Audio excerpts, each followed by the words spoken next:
Congolaises, Congolais, mes très chers compatriotes. En ce jour solennel du 30 juin, nous célébrons nos 65 ans d'indépendance.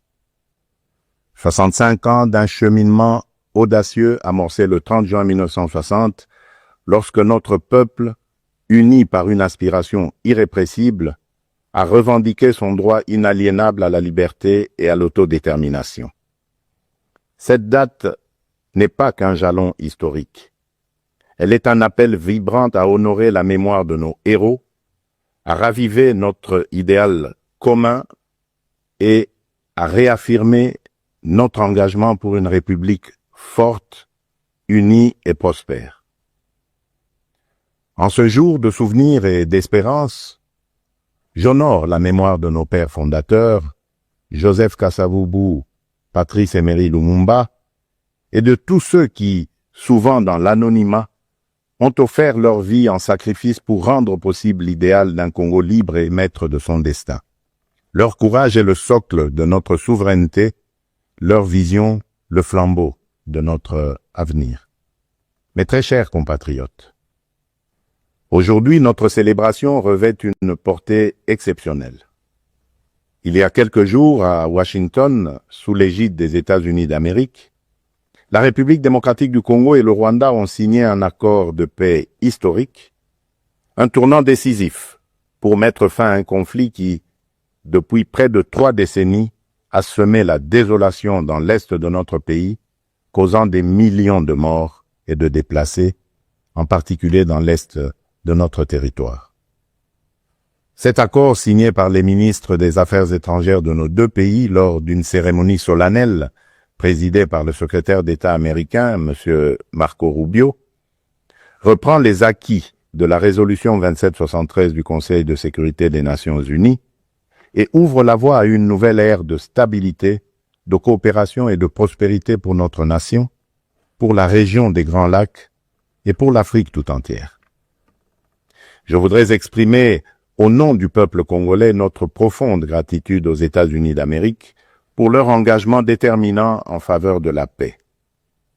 Nos remerciements les plus sincères vont au président Donald Trump pour son implication personnelle dans ce processus de pacification porteur d'espérance. Son leadership a permis de réunir les partis autour d'une vision commune.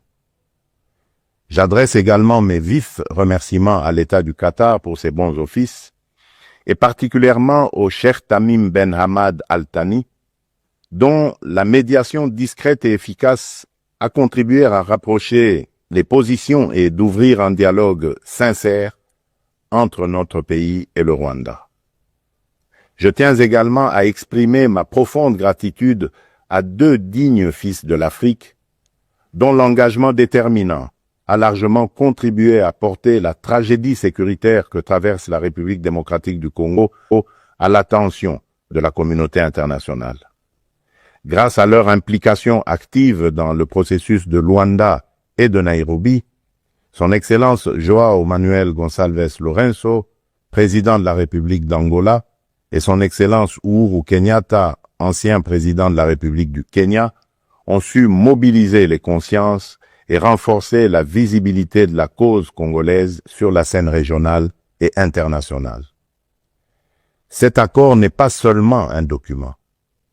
Il est une promesse de paix pour les populations de Goma, Bukavu, Rutshuru, Masisi, Nyiragongo, Lubero, Ituri et de toutes les localités martyrisées par la guerre.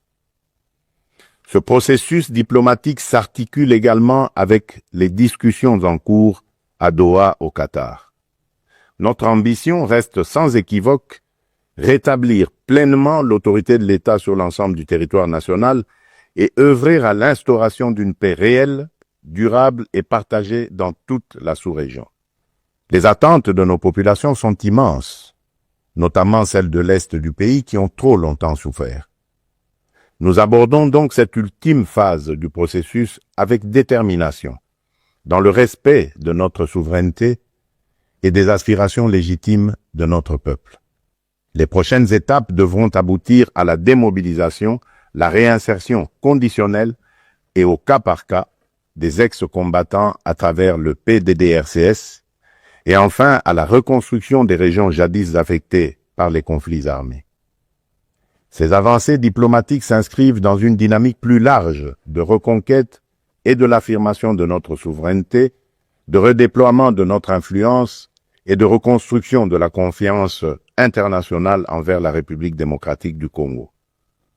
Elles font écho à notre récente élection comme membre non permanent du Conseil de sécurité des Nations Unies pour la période 2026-2027, une première depuis 34 ans. Ce mandat n'est pas un honneur protocolaire. C'est une responsabilité politique et morale que nous porterons avec dignité en faveur de la paix, du multilatéralisme et des intérêts du continent africain. Mes très chers compatriotes, l'accord signé à Washington ouvre des perspectives inédites. Il augure une ère de paix durable, de coopération régionale et de prospérité partagée. Il nous engage à reconstruire nos communautés, à revitaliser nos économies et à restaurer la dignité de chaque Congolais. Mais cette paix, aussi précieuse soit-elle, reste fragile. Elle exige de nous tous, gouvernements, citoyens, partenaires internationaux, un engagement indéfectible pour sa consolidation. Nous continuerons à exiger que justice soit rendue aux victimes et que les responsables des atrocités répondent de leurs actes. Je salue le courage exemplaire de nos forces armées, des forces de police et de sécurité, et de tous les résistants patriotes ouazalendo qui, au péril de leur vie, défendent notre patrie. Leur bravoure est le rempart de notre souveraineté. À vous, mes sœurs et mes frères de l'Est, je veux dire que votre résilience est une source d'inspiration pour la nation entière. Vos souffrances n'ont pas été vaines. Elles ont forgé notre détermination à réfuter toute solution précaire à cette crise et à nous engager à bâtir un avenir meilleur. Mes très chers compatriotes, l'indépendance que nous commémorons aujourd'hui n'est pas seulement une conquête du passé, elle est surtout un cap pour l'avenir. Elle est un projet vivant, un idéal à construire chaque jour. Cet idéal exige de nous que nous surmontions non seulement les menaces armées, mais aussi l'insécurité sociale, l'injustice, le tribalisme et la division. Le peuple congolais aspire à un pays de paix, de justice et de dignité. Un pays où l'on veut et on peut vivre sereinement, travailler avec honneur et offrir à chaque enfant congolais la liberté de rêver grand, sans peur ni entrave. Réaliser ce rêve requiert la mobilisation de toutes nos forces vives, institutions, citoyens, diaspora, partenaires, autour d'un même idéal, bâtir un Congo moderne, sûr et respecté. Il est temps de transcender nos clivages, de rejeter les discours de haine et les manipulations, et de faire de notre diversité une force, non une fracture. Notre unité n'est pas une option, elle est une condition de survie. C'est dans cet esprit de responsabilité et de dépassement de soi que j'ai tenu il y a quelques semaines une rencontre franche et républicaine avec M. Martin Fayoulou, l'un des leaders de l'opposition. Ce geste, que beaucoup n'auraient osé imaginer depuis les élections de 2018, témoigne d'une volonté partagée de placer l'intérêt supérieur de la nation au-dessus des querelles partisanes. Cette rencontre marque une étape importante vers une politique de réconciliation, d'écoute mutuelle et de respect réciproque. Elle donne surtout corps à l'exigence du peuple congolais, celle d'une classe dirigeante capable de s'unir aux moments les plus critiques, d'agir avec maturité et de servir ensemble la grandeur de la République. Mes très chers compatriotes, les défis qui se dressent devant nous ne se limitent pas à la sécurité. À Kinshasa, la congestion urbaine et les embouteillages affectent la qualité de vie. Le manque de discipline, l'urbanisation désordonnée et l'insuffisance des transports en commun rendent la vie difficile à des millions de nos compatriotes. À Kalemi, Kasangoulou et même ici, dans la capitale Kinshasa, les inondations récentes ont causé d'importantes pertes en vies humaines et dégâts matériels, détruisant des habitations, emportant des infrastructures routières et provoquant des déplacements massifs de population. Ces événements climatiques extrêmes nous rappellent l'urgence d'agir à la fois sur le front de l'aménagement du territoire et de la résilience environnementale. À Mbandaka, le naufrage d'une embarcation a coûté la vie à plusieurs dizaines de nos compatriotes, endeuillant la nation tout entière. À Tshikapa, Kolwezi, Likasi, Kananga ou Kikwit, l'accès à l'eau potable, à l'électricité, aux soins de santé et à l'éducation reste une priorité pressante. Face à ces défis, l'État n'est pas resté indifférent. Il agit. Des missions de secours ont été déployées, des fonds d'urgence mobilisés, des projets structurants lancés pour renforcer les infrastructures et améliorer les conditions de vie. Mais ces efforts, aussi importants soient-ils, ne suffiront pas sans un véritable sursaut de solidarité nationale.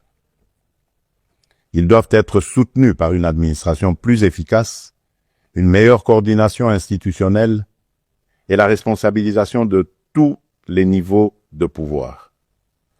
J'en appelle également à un changement profond de comportement.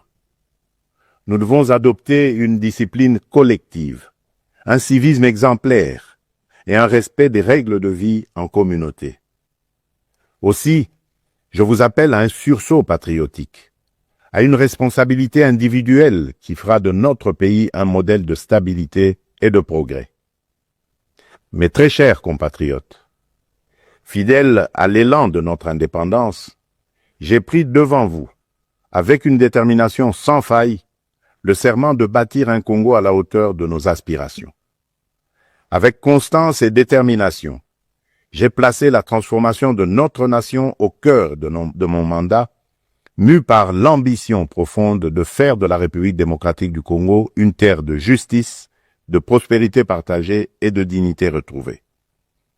Cette vision que je porte avec vous et pour vous irrigue chacune de nos décisions et sous-tend les réformes audacieuses que nous menons dans un esprit de renouveau et de souveraineté assumée.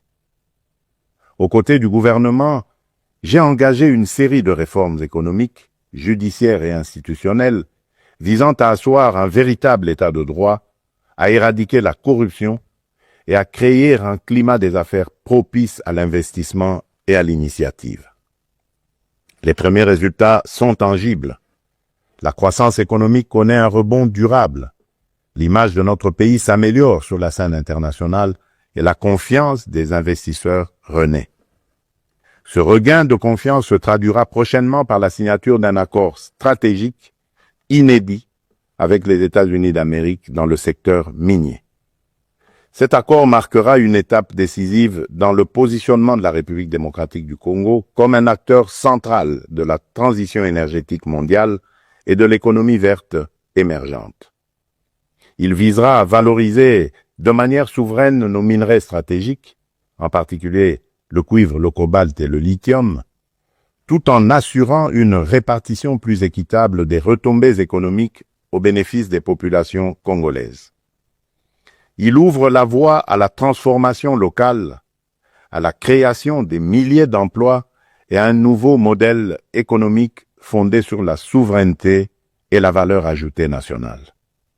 C'est là le fruit d'un travail collectif, déterminé, au service d'un seul idéal, offrir à chaque Congolaise et à chaque Congolais les perspectives réelles d'un avenir meilleur. Malgré l'adversité, notre peuple a toujours fait preuve d'une résilience extraordinaire. C'est cette résilience qui nous a permis de traverser les tempêtes du passé et qui nous permettra de surmonter celles d'aujourd'hui. Le Congo d'aujourd'hui n'est plus celui du fatalisme et de l'impuissance. À l'aube du retour tant attendu de la paix sur l'ensemble de notre territoire, s'ouvre un nouveau chapitre de notre histoire, porté par le courage inébranlable, la résilience admirable et la solidarité agissante de toutes les filles et de tous les fils de la nation.